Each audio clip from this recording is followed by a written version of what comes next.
Good morning, student. Today I will explain you the chapter number 8 of science, that is soil. Okay. So आप सभी ने soil को देखा होगा, ठीक है, soil कैसा होता है. So this is the soil, ठीक है. अब हम आज जो है इसके बारे में पढ़ेंगे. What is soil? और ये कैसा होता है, टेक्सचर क्या है, फॉर्मेशन ऑफ सॉइल कैसा है, कैसे बनता है soil, and why it is so important to us. Soil is one of the most important natural sources given to us by the nature, and our existence on earth without soil is impossible. But the question arises, what is soil and why it is so important? So here it is that soil is what? It is the uppermost layer of the earth crust. कि earth crust का जो uppermost layer होता है वो क्या होता है? Soil होता है, ठीक है. Now what is soil? It is composed of thin layers of mineral particles that and decayed plants and animal remains called humus. Soil के composing के लिए कौन-कौन से elements लगते हैं? So there are three elements, that is thin layer of minerals. Minerals की thin layer होती है. Second, dead and decayed plants, जो plant होते हैं dead हो जाते हैं, उसके बाद में वो soil के अंदर गिर जाएंगे, तो वो उसमें soil formation में help करता है. And then the animal remains, जो एनिमल की डेथ हो जाती है उसके बाद वो मिट्टी के अंदर चला जाता है, तो वो भी क्या करता है? सॉइल को कंपोज करता है. तो इन सारे पार्टिकल्स को हम एक कॉमन नेम क्या बोलते हैं? That is humus. और जितना ज्यादा ह्यूमस होता है सॉइल उतनी क्या होती है? फर्टाइल होती है, ठीक है. Now the soil provides, why it is so important. Question arises why soil is so important to us. So soil provides shelter to many animals.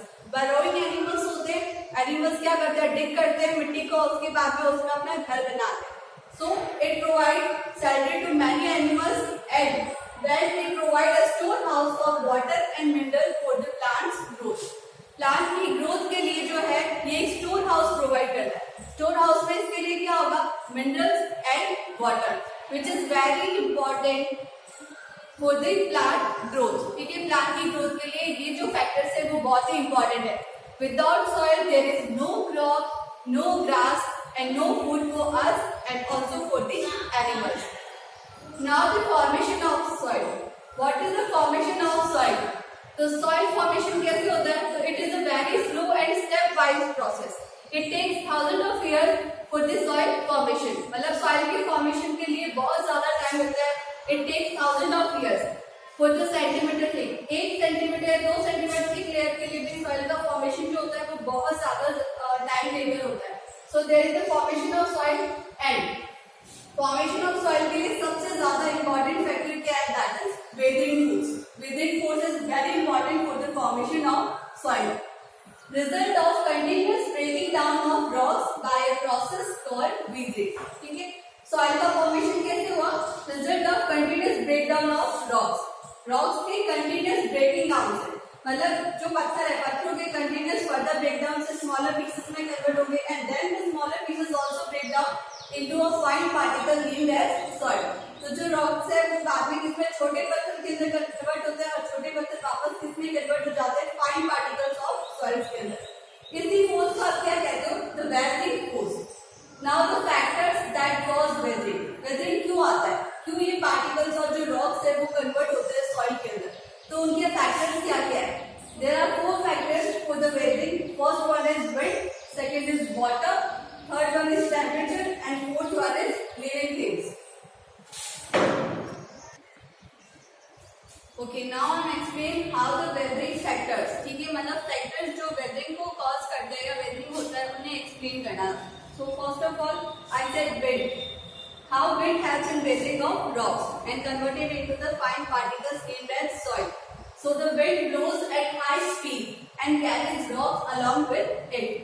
जब wind जो है वो एकदम तेज स्पीड के अंदर जो है वो जब रहती है या फ्लो करती है तो उसमें क्या करती है? वो अपने साथ में जो लूज रॉक्स होते हैं उन्हें भी अपने साथ में लेकर चली जाती है. And then the rocks hit against one another and converted into fine particles that named is soil, ठीक है. और फिर वो जो रॉक्स है वो हवा के साथ में एक दूसरे से टकराते हैं और टकराने की वजह से वो किसमें कन्वर्ट हो जाते हैं? Fine particles, and that fine particles is known as soil. The second point is water. It moves around mountain slope and carries loose rocks with it. Again the same process. Water क्या? जो mountain के slope से वहां से water जो है वो flow करता है ड्यूरिंग द रेनी सीजन उसमें क्या होगा, वो अपने साथ में जो है रॉक्स को भी अपने साथ लेकर आता है स्लोप से। तो वो रॉक्स जैसे मूव करेंगे, मूव करते करते एक दूसरे से टकराते हैं, they hit one another, then the rocks are break down and converted into the soil. और इसकी वजह से रॉक जो है वो पीसेस में कन्वर्ट होकर और वापस फर्दर ब्रेक डाउन के अकॉर्डिंग इसमें कन्वर्ट हो जाएंगे सॉइल में। The third one is temperature. So variation in temperature in day and night. During the daytime, the rocks expand, and during the night time, it contracts. Alternate contraction and expansion leads to the weathering of rocks. यानी कि day time के अंदर जो rocks है वो expand करता है यानी कि फैलता है, और नाइट के टाइम पे जब टेम्परेचर जो है वो फॉल हो जाता है उस टाइम पे वो क्या करता है, कॉन्ट्रैक्ट करता है। तो कॉन्ट्रैक्ट यानी सिकुड़ना और एक्सपेंशन यानी फैलना।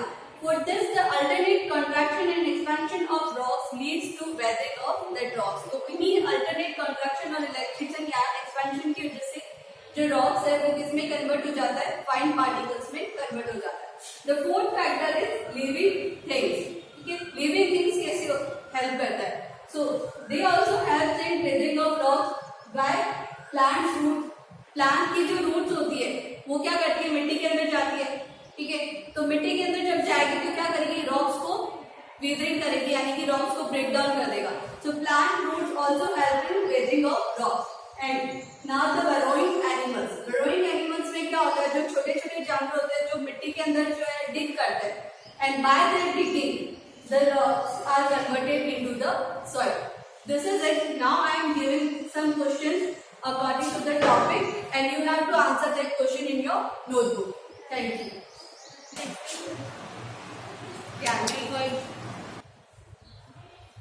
okay students, these are the some questions based on the topic which I already explained to you, and you have to note down or write down the answer of these questions in your notebook, and your notebook will be checked regularly in the time slot given to you.